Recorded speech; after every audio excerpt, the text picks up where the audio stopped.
ब्रेकनंतर 0 आवरमध्ये आपलं पुन्हा एकदा स्वागत। एक महत्त्वाची बातमी आहे। पुणे जमीन प्रकरणी पार्थ पवारांची अज्ञाताविरोधात तक्रार त्यांनी दाखल केल्याचं कळतंय।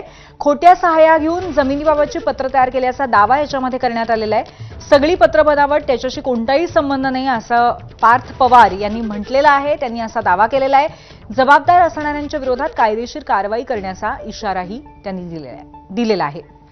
आपले प्रतिनिधी सूरज ओझा आपल्याला या संदर्भात अधिक माहिती देतील। सूरज, नक्की एक पत्र काल सोशल मीडियावर व्हायरल होत होता। त्यात असा दावा करण्यात आला होता की पार्थ पवार यांनी मुंडवा भूमी जो घोटाळा आहे त्या संदर्भात कलेक्टर कार्यालयामध्ये काही आवेदन दिला होता। एक सिग्नेचर असलेल्या पत्र होता आणि असाही दावा होता की तो आरटीआय मधून ते प्रोक्युअर करण्यात आलाय। पण पार्थचा असा दावा आहे की मी कधीही कुठलाही आवेदन दिलेला नाही आणि त्यावर माझी जी हस्ताक्षर आहे, जी सिग्नेचर आहे, तेही देखील फॉर्ज आहे।